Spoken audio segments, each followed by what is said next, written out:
Newspapers talked about it. People wanted to know. But nobody could penetrate the mystery. What was going on? Strange flying machines were ploughing the skies of Italy. It was the 50s. Some people took incredible photos. Others were frightened and shouted, "They're here! They're among us!" While still others believed the aliens had come to help. But who were they? Where were they from? Above all, what did they want? Many knew but kept quiet. A mystery that has remained as such for decades. A secret now revealed. Friendship. The incredible story of mass contact between humans and extraterrestrials.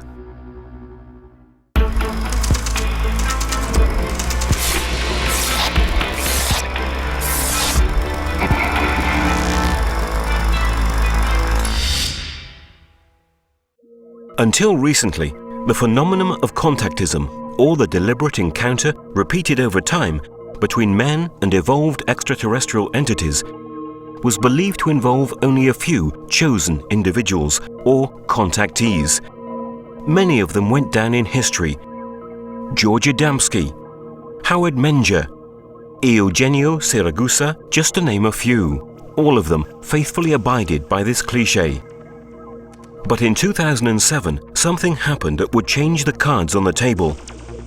Stefano Breccia, an engineer from Marche living in Abruzzo, published some startling papers that seemed to reveal the story of repeated direct encounters between more than 100 people and extraterrestrial beings living in numerous secret bases on our planet.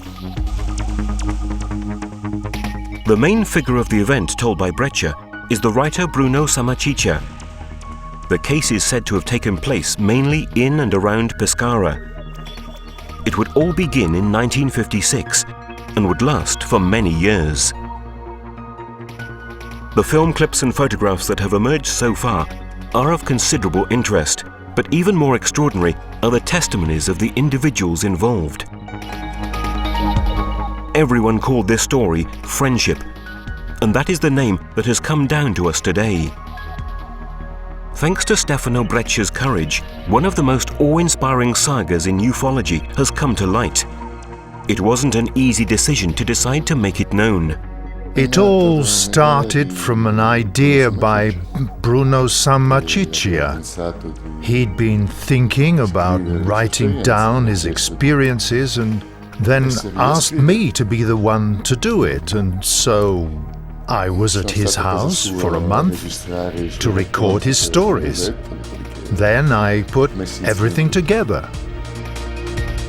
Besides granting his dear friend's wishes, Breccia had set himself another objective. One reason is to hope that it might work as bait to encourage other people in the group to come forward. Gaspare Dell'Ama and his wife Mirella are among those still alive today who were involved in the friendship events and who accepted Breccia's invitation to come forward. They now live on the shores of Lake Como. Gaspare admired Stefano's courage to expose himself so directly, despite being a well-known figure in science and academia. He had no hesitation about exposing himself, and I admired him for that.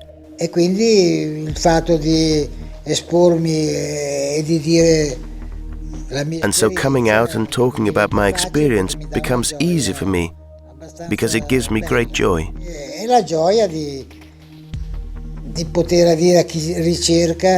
The joy of being able to tell people something that can help them understand more, or make their doubts grow or disappear, or strengthen their belief. Gaspare Dell'Ama became a fan of ufology in the late 40s and, together with his wife, sought a path to greater awareness. Even Gaspare's mother took part in the events. Gaspare, his mother Zita, and I had finally achieved our goal, which was to get to know them. We were hoping for an experience with teachers who could help us improve. In the friendship story, Samachicha called the beings by the name of W56. They weren't a single race, but a group of extraterrestrial beings coming from different parts of the universe. Although they looked like humans, there were considerable differences in height, which ranged from 1 to 6 meters. The first encounter took place in April 1956. Bruno Samachicha was there, along with his two friends, Giancarlo and Giulio. Bruno said that an old friend had given him this parchment because Bruno collected antiques, and while looking at it, they noticed it was a map of the castle above Ascoli Piceno at Roccapiglia. It seemed to be a kind of treasure map, so they decided to go and take a look at the area. They went there more than once without ever finding anything in particular, until one night when they came across these people. At a certain point, these two came out from a path that runs around the castle, introduced themselves and started to talk. One of them was particularly short, about 1 meter in height, and the other extremely tall, 2.5 meters, something like that. As for the rest, they looked like normal people. But what happened in that encounter? According to the eyewitnesses, the two aliens spoke perfect Italian. The thing that immediately struck them was the strong sense of love that emanated from these beings. The information they gave to Bruno, Giancarlo, and Giulio was awesome, to say the least. They said that Earth had been created for a positive purpose and that man was turning everything into evil. That the morality level of humans was much lower than their own. They explained that this is a very critical moment in human history. Atomic weapons are capable of destroying the planet in a matter of minutes, a tremendous risk that could come to pass because of our low moral sense. Their task was to ensure that the situation didn't get out of hand. They said they weren't here to conquer, as there was nothing to conquer. That everything stemmed from the need for love and respect, and that everything should be done in accordance. They knew Earth's history, philosophies, and religions perfectly. They said they'd already been on Earth for many centuries, living at secret bases in various places on the planet. They preferred not to reveal themselves publicly because people weren't ready for the contact. They expected a positive return from their activity. Their goodness and their truth would be stronger than human doubts. When they left, it was almost 3 in the morning.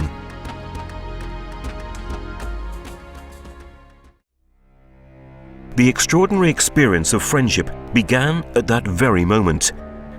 The meetings between Bruno, Giancarlo, Giulio, and the W56, also known as the Friends, continued for several months. During frequent long walks on the beach in Pescara, they gave the humans a good deal of other information. Dimpietro was the name of the captain of the extraterrestrial group operating in Italy.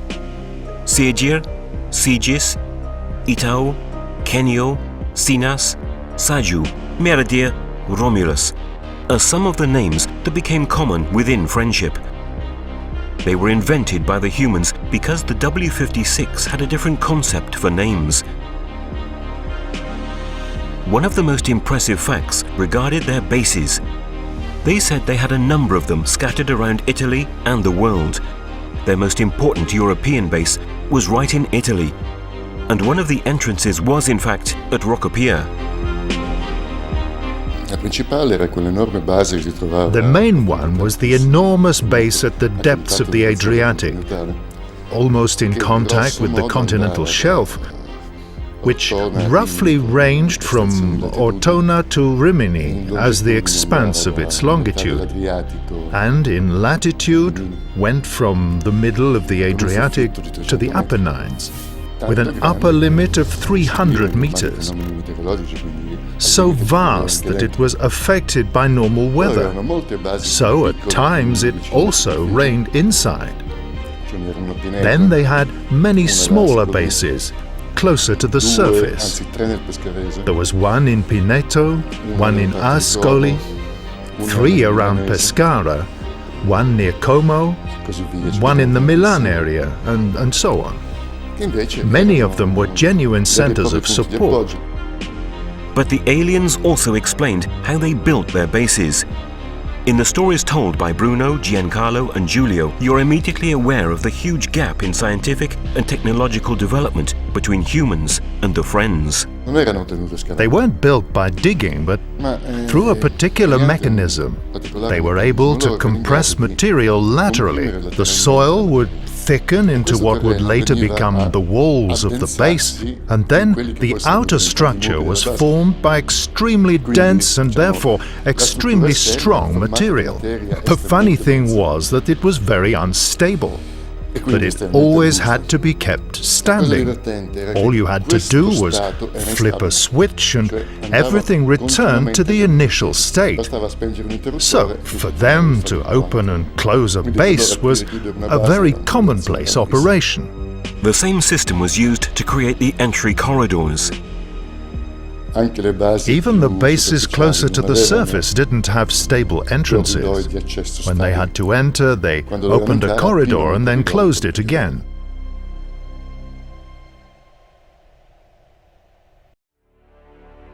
Aside from the facts related to friendship, the presence of secret extraterrestrial bases on our planet is a subject that scholars have long been aware of.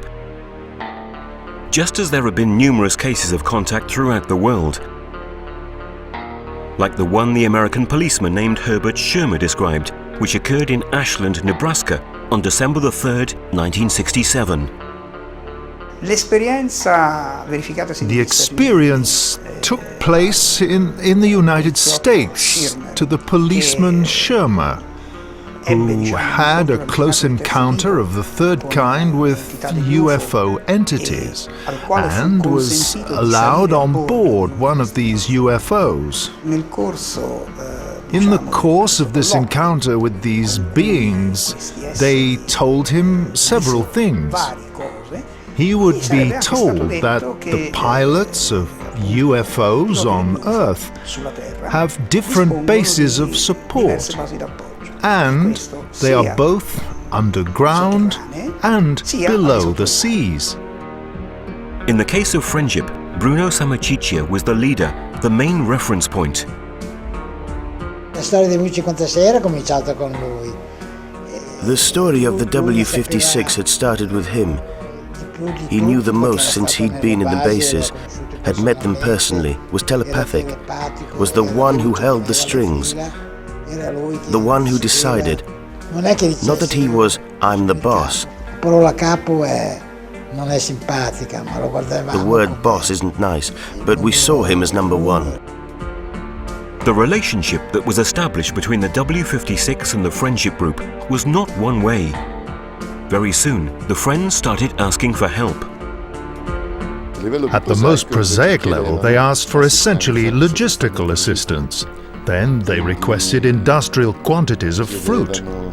Then they needed metals in industrial quantities as usual, but also strange minerals like strontium and barium nitrate, which were very difficult to find since back then they served no useful purpose at all. Today it has applications in telecameras, circuits like that, but in those days we had absolutely no idea what it might be used for.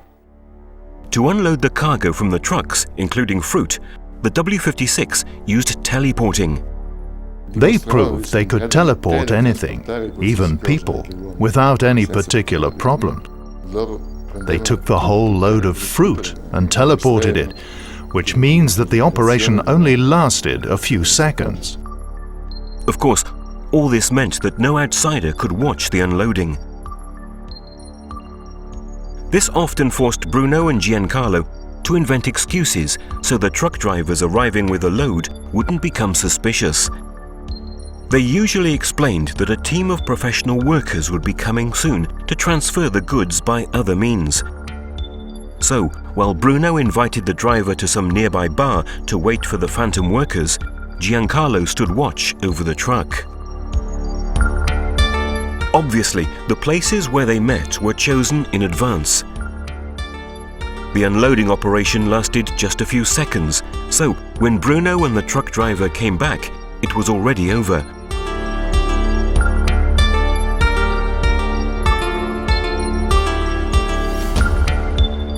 The truck driver was always impressed by the speed and cleanliness of the work.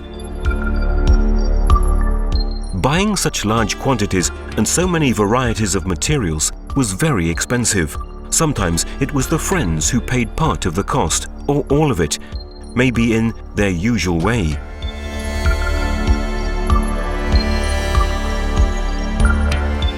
But most of the time it wasn't like that, which created more than a few problems. Essentially, the vast majority of the expenses were paid by Bruno. In other words, he took the trouble of paying, the others took part if and when they could. Throughout this story, definitely out of the ordinary, it seems even more absurd that despite their astonishing technological capabilities, the W-56 needed help to get food or other materials. Not to mention the money that materialized out of nowhere. Of course, they could get whatever they wanted without the slightest problem. As I said, their technology was advanced. In my opinion, putting on this little show served to keep the sense of cohesion tight. In fact, the friends explained that to be able to operate among us, humans had to express their goodwill in a concrete way too. They said, "Help us to help you." Lots of people who were part of the friendship story saw W-56 flying saucers. These sightings were almost always by appointment. The W-56 indicated the place, date and time, so the humans were able to get organized with film equipment.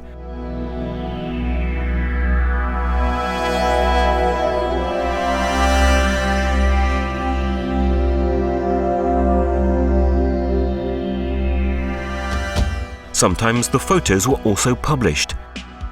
The series of a flying saucer over Milan, photographed by Gaspare Dell'Ama, ended up in Domenica del Corriere in the second issue of April 1962. The sighting had taken place at the end of February of the same year. The eyewitnesses were Gaspare Dell'Ama, Bruno Samaciccia and journalist Bruno Ghibaudi, at the time author of numerous articles on UFOs, and one of the first journalists to seriously address the issue. When we were on my balcony in Piazza Giulio Cesare in Milan, when that saucer was photographed, that's why he later wrote the article in the Domenica del Corriere.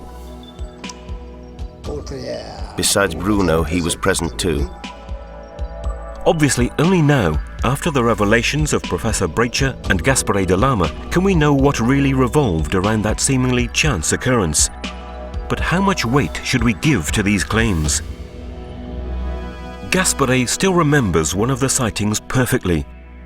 It happened in the countryside of Treno near Milan. There are still excellent quality photos and a film clip, more deteriorated because of the decades that have passed. The W-56 asked Gaspare himself to choose the place.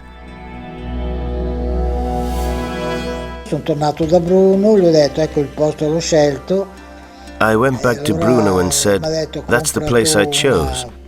And then he told me, "Go buy some film, put it in the camera." And I said, "But no, you put it in." No, you have to do everything." I said, "Okay." I put the film in the camera and filmed for a good 2 minutes. He wanted me to take the film out of the camera.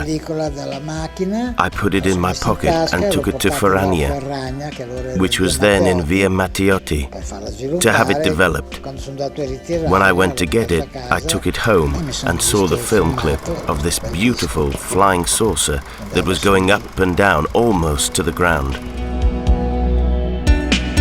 On top of the saucer, you see a dark area, which the W-56 explained was a particular effect of condensation caused by the energy of the flying saucer.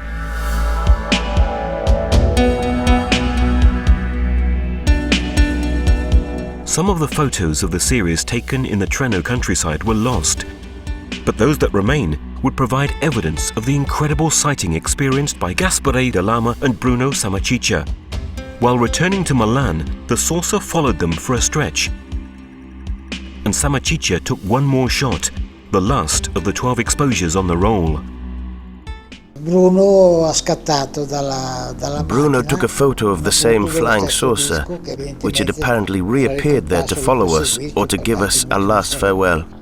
The particular phenomenon of condensation does not appear in this shot. This important series of documents was analyzed to evaluate any possible falsification. Back then, digital technologies didn't exist, so it was very difficult to produce high-quality forgeries. I accurately and specifically analyzed the photographic material concerning the Friendship case. I didn't find any evidence of forgery, such as a small-scale model suspended by cables, superimposed images, processing with 3D graphics. From the images of the analyses that were made, I can confirm that the object was quite large. We're talking roughly 4 to 5 meters around, and this also agrees with the testimonies of the people I spoke with, and the object is precisely inserted into this context of lights, shadows. Therefore, it is perfectly placed in its environmental context. As part of the Friendship case, an enormous amount of photographic material and film clips about flying saucers was produced. Much has been distributed indiscriminately, much has been lost, and even stolen, and much more is still locked in the drawers of other unknown participants who don't want to make themselves known. However, there's enough material available to give us an idea of just how incredible the events would have been. All the material that is known to date is thanks to Gaspare Dell'Ama and Stefano Breccia. In the Friendship case, there were literally hundreds of photos, videos, audio recordings, and that's about it, since technology ended there at the time. Over time, Friendship would involve other people who took part in this incredible experience in various ways. Everybody had the opportunity to see the phenomena, and many had the chance to personally meet the W56. The number and kinds of individuals involved, in Italy alone, would be considerable. I have a file where there are the names of, I think, 120 people who were involved in this story in some way. Those are the people I'm aware of, but who knows how many others there are that I don't know about. The people involved in Friendship came from all walks of life. There was a cross-section of normal society. Friendship was also active in other countries, in France, Switzerland, Germany, particularly in Germany, but also in Siberia, in Argentina, and who knows how many other places, in Australia. As we've seen, teleportation was one of the most impressive technological capabilities the Friends had. This system was used to materialize and dematerialize objects of various sorts, and even slips of paper with the written answers to questions asked by those who were present at the meetings. Their technology is infinite. There were so many things I saw. The ones I remember the most were the teleports.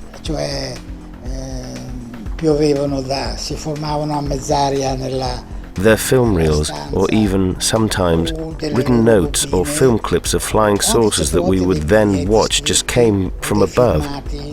They materialized in mid-air in the room. Sometimes they came from the floor and tapped me under the chair. Sometimes I saw them materialize in the air.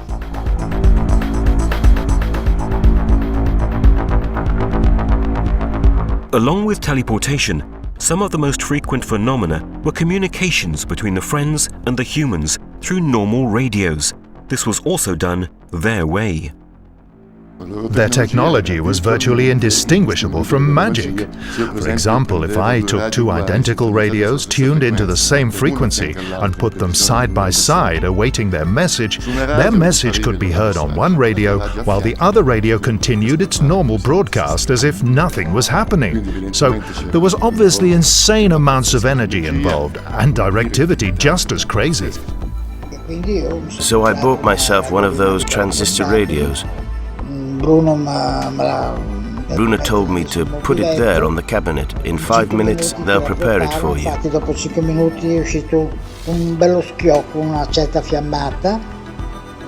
In fact, after 5 minutes, there was a big crack.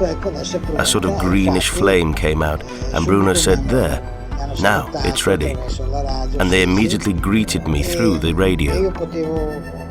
Sigir, and I could also change the frequencies. The broadcast continued. Some of these communications were also recorded with the reel-to-reel devices existing then. Gaspare still owns some of the tapes. For the first time after so many years, the voice of the W56 is made public. Cari amici, cari figlioli, siate certi di noi, poiché nessuno tra noi vacillerà. Voi siate uniti, uniti, uniti e sopportate le vostre debolezze reciproche, lottando e migliorando come uomini e come nostri cari amici. Il nostro mondo per voi cari non è facile a capirsi. Questo è naturale, ma con l'affetto e la fiducia potrete ugualmente stare vicino ai nostri cuori aperti a voi e comprenderci di più. Un abbraccio fatto di caldo affetto e di pura amicizia dal vostro Sigir. Radios weren't the only communication tools used. Sometimes the friends would also insert themselves into normal television programs. I remember once there was a film, and it was interrupted and their saucers were seen flying, while in the background their voices, maybe only greeting us that time. A fourth witness of the extraordinary events of friendship who accepted Breccia's invitation to speak is the professor of design Paolo Di Girolamo. His experience was very brief. He met the friendship group only a couple of times. Always a ufology enthusiast, Di Girolamo knew consul Alberto Perego and journalist Bruno Ghibaldi personally. And it was precisely the latter to put him in touch with Bruno Samaciccia in Pescara. Paolo had with him a letter he'd written for the W56.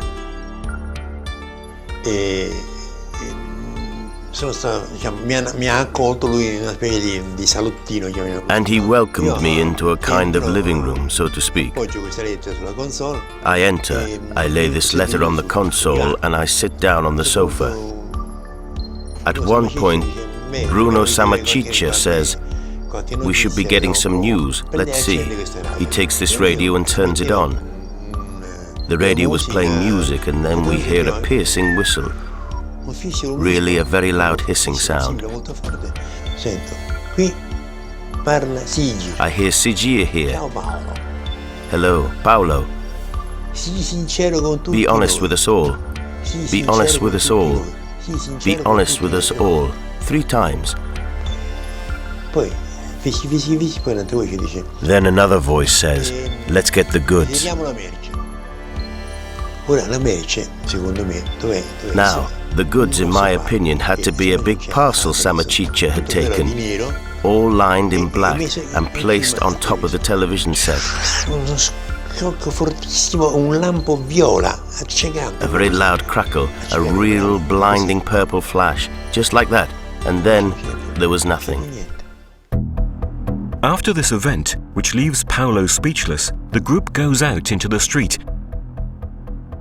And when they come back inside, Paolo realizes that his letter, which he'd left on the table, was gone. For a moment, they talk about who might have taken it, but nobody understands. Samachicha's wife also denies touching it. At that point, Bruno urges everyone to go out into the street again.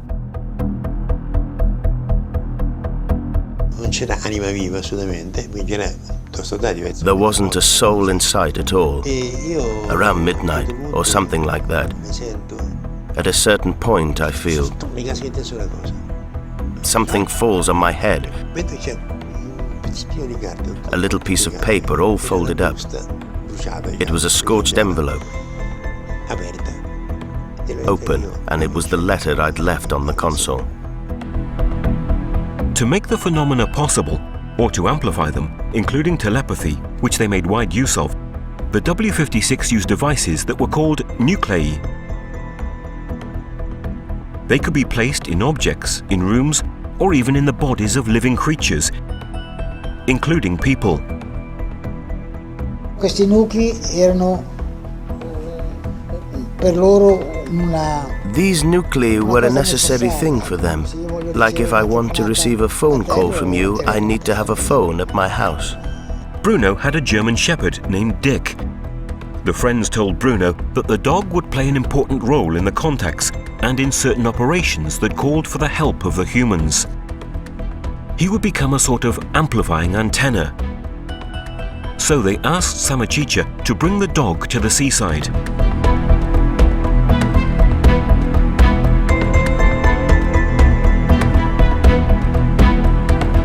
And at their command, which came by telepathy, Dick was made to go into the water. At that point, the friends would treat the dog, placing Nuclei under his paws. In fact, Dick was almost always with Bruno. In one of the film clips that have come to light, we see him looking out of the window while Bruno is filming a UFO circling over the palazzos of Milan, where Bruno lived for a while. It isn't the only ufological document made in Milan.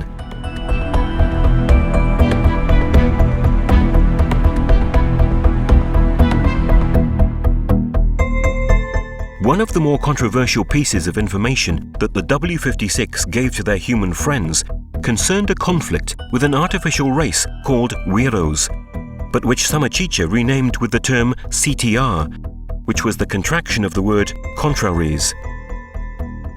One of the strange things about the friendship stories is the existence of enemies, the famous contraries, the CTR. While the W56 were ethical, these others were materialistic, virtually the opposite of the W56 in every way. They didn't speak of war, but of conflict, and said one reason they were here was to keep the CTR in check. The friends called them science worshippers, saying the CTR were creatures without scruples.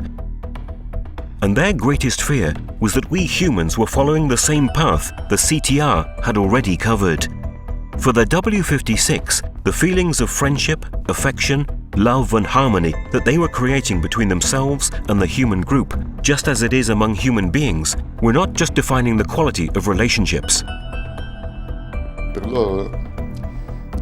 For them, cohesion, friendship, loyalty, and things like that are not abstract concepts, but rather a living entity that they call Ureda. This living entity is fostered precisely by the sense of loyalty and was contrasted by an alter ego that was called Reda, which was essentially the opposite. E a loro questa energia serviva come... And for them, this energy served as a sort of fuel, let's say, a driving force for some of their means of defense, or anyway for their tools. The defense instruments Gaspare talks about, the friends explained, were also important for the conflict they had with the CTR. They explained that friendship, which Ureda originated from, was so important that if the group hadn't kept the harmony high, or if the group was even dismembered, they themselves would have fallen victims of the CTR, who might well have destroyed their bases. But this wasn't the only reason to be friends. The W56 said that love, in its most unselfish sense, as well as ethics, respect, and altruism, should guide every thought and every action. They said these values were essential to ensure a safe and healthy evolutionary progress. A lesson that humanity had to put into practice if it wanted to avoid the risk of terrible self-destruction. The mere thought of doing harm was inconceivable to the W56, and the sense of ethics, morality, pervaded their every action, their every gesture, their every thought. Even their technology, their machines, were consciously impregnated with it. A concept that for us is unimaginable. They said they were incapable of causing harm to anyone. They said that even their very devices would refuse to harm anyone. Ethics permeated everything about them, to the point that they would refuse. Indeed, they said that if they weren't able to avoid harming someone, then in that case they would self-destruct. It wasn't by chance that the journalist Bruno Ghibaldi was with De Lama and Sammachicha during the sighting published by Domenica del Corriere. Ghibaldi was extremely involved in friendship and experienced everything there was to be tried, including the personal encounters with the W56. Stefano Breccia also knew him. He remembers very well how he joined the group. At the time, Ghibaldi had a program on television about making model aircraft. Giancarlo had seen it by chance, and he liked this person. He asked for Bruno's permission, and Bruno agreed. As a result, Ghibaldi was brought to Milan to meet Bruno, and starting from then also became a part of the circle. The presence of the journalist was important because he could indirectly publicize a lot of the information that was given by the friends. He was a journalist who could help the case by writing about it, while we didn't have any connections like this. He had acquaintances in the field of journalism and television that we didn't have. The pictures that Ghibaldi took of a UFO over Monte Mario in Rome attracted the attention of Cesare Zavattini. The famous filmmaker interviewed him and put the piece in a documentary film entitled The Mysteries of Rome. The words of Ghibaldi emphasized what the W56 had said was one of their main tasks on our planet: the control of the nuclear armaments belonging to the superpowers, in the fear that man might make the terrible choice of using them, unleashing a total war. In fact, this is one of the key themes of the entire story of worldwide contactism. Adamski, Siragusa, Menja, and many other contactees received the same kind of message from extraterrestrials. And the W56 actually intervened with their UFOs and their technology, but with previously trained terrestrial operators, to stop a situation that seemed it might lead to something irreparable. The incident occurred in 1967. So an operation managed by human beings was launched, which was designed to disable all nuclear warheads in the Soviet Union and in the United States, in the face of a situation that seemed risky, that might degenerate from one minute to the next. There are books written by officers of the US Air Force, by now retired, which tell the story of how their battery of Minuteman missiles had been rendered inactive by flying saucers revolved in the area. One of the books referred to by engineer Breccia was written by Robert Salas and James Klotz. It contains military documents obtained through the law on the Freedom of Information, the so-called Freedom of Information Act. But there are other clues about the interest these beings had in nuclear weapons. The atomic tests have always been filmed and photographed with special equipment, with technologies that can capture the very first moments of the thermonuclear explosion.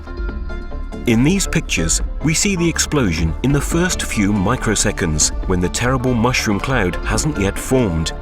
In the third snapshot, we note the presence of an Adamskian flying saucer a few meters from the explosion. If authentic, this photo would give us an idea of the incredible technological capabilities of these creatures. Another extremely important person in the history of Italian ufology was Consul Alberto Perego, who wrote as many as 4 books between the 60s and 70s analysing the world scene and pointing out policy choices made by governments that would have been affected by the overt or covert activities of this sort of alien aviation. Many exceptionally clear photos of UFOs appeared in these volumes. Some of them were even identified as being the inside of a cockpit of a flying saucer. Perego cited the dates and locations of the sightings, but never mentioned the name of the authors of the photos. The places were almost always the classic zones where the W56 and the Friendship were active: Milan, Pescara, Francavilla, Montesilvano. And in fact, the photos were made precisely by the people who were part of Friendship. But we've only learned this today. For Gaspare da Lama, Alberto Perego was of paramount importance. Perego introduced him to the comprehension of the profound implications of the UFO phenomenon and contactism at a time when it was extremely difficult to find material about these issues in Italian. And then he told me how things were according to him. Naturally, I reeled a bit of the chair because I didn't expect it. He really knew. I mean, he'd understood a lot. He'd understood. A man of great valor, an idealist, a pure man. He, too, was amazing, very cultured.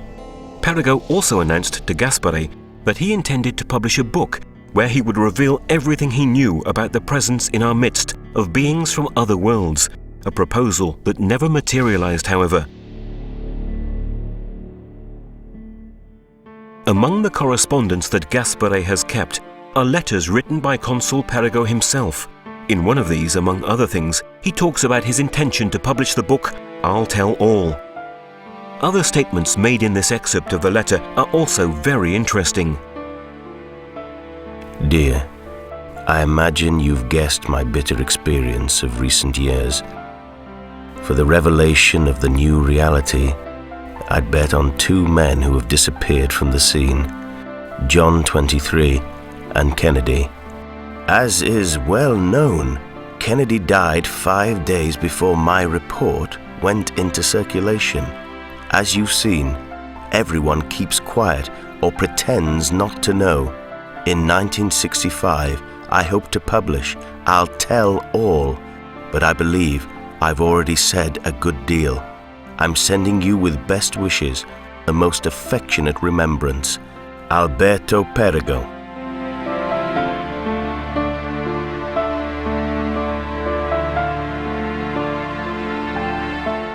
But the alleged tasks of these creatures would have been others as well.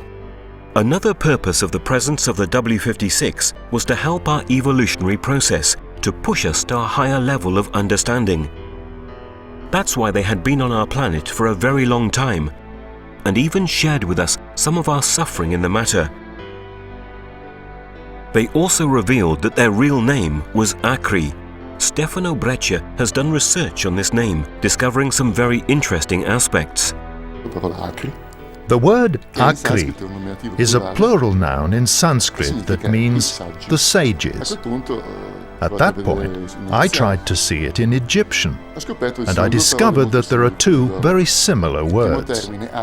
The first term, Akriu, is the name of these divinities, which usually means the wise people. Then it occurred to me to inquire into other languages. I discovered that in classical Greek, Akri means Akeo, or people in high places. In classical Arabic, Akri means group of friends, or something like that. As a proper noun, the word is fairly common, fairly widespread. But this wouldn't be the only trace. Years ago, Count Richard Cianfrè gave the Italian contactee Eugenio Siragusa a strange handwritten letter from Voltaire. It was addressed to the legendary Count of Saint-Germain. The text contains enlightening phrases that would fit perfectly into the context of an alleged alien presence in human history. 6th of June, 1761. I am answering your letter of April, Lord, in which the appalling revelations make the old man that I have become the confidant to your most terrible secrets, the day of his death. Thank you, Germaine. Your long road through time will be illuminated by my friendship for you. Even at the time of your revelations about the middle of the 20th century. Because of time,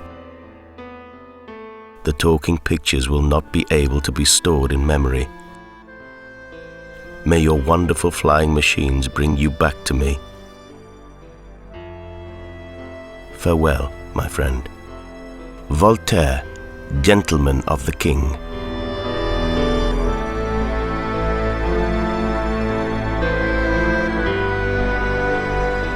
What were the talking pictures that Voltaire refers to?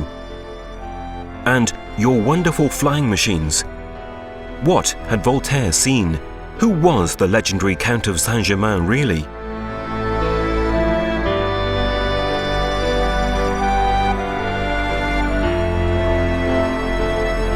The Epilogue of Friendship arrived at the end of the 70s because, unfortunately, the people who revolved around Samachicha failed to deliver on the expectations of the cosmic friends. The group gradually and irreversibly fell apart. The Ureda disappeared and the fears of the W56 seemed to come true.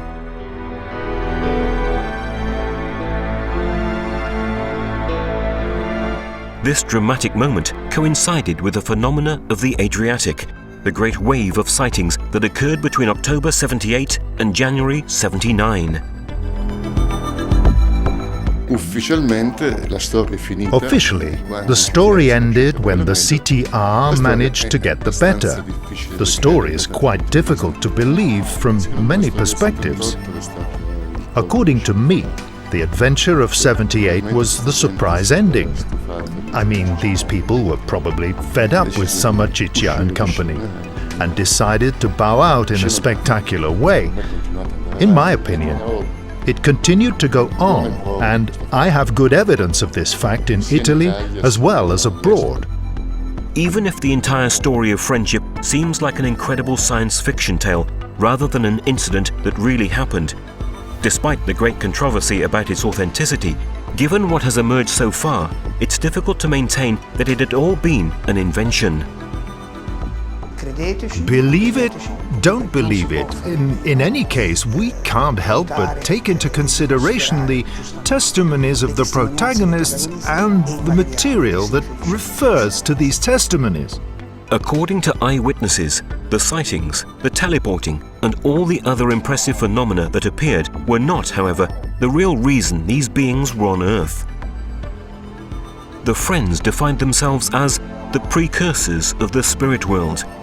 In the end, the real essence, the soul of this relationship, which unfortunately ended up badly because of human shortcomings, is the immense example of love, dedication and respect that they impressed in the heart of the eyewitnesses still living. L'insegnamento più bello che ho avuto tra di loro The most valuable teachings that I received from among them is this momentum they gave us, and this endeavor, perhaps gone amiss, that they've made to love each other truly, to be close-knit, and to be united. They enriched me. They put me into contact with an almost impossible world full of love. It was also an exciting experience. Very exciting and magnificent. The feeling that the W56 transmitted was one of great friendship and love. There would be much more to say about friendship. Before leaving, the Friends promised to come back and created a bond with the few remaining humans with an oath of mutual fidelity. Even today, these people believe that there are indeed special friends that could help us or who, in all probability, have never stopped doing so.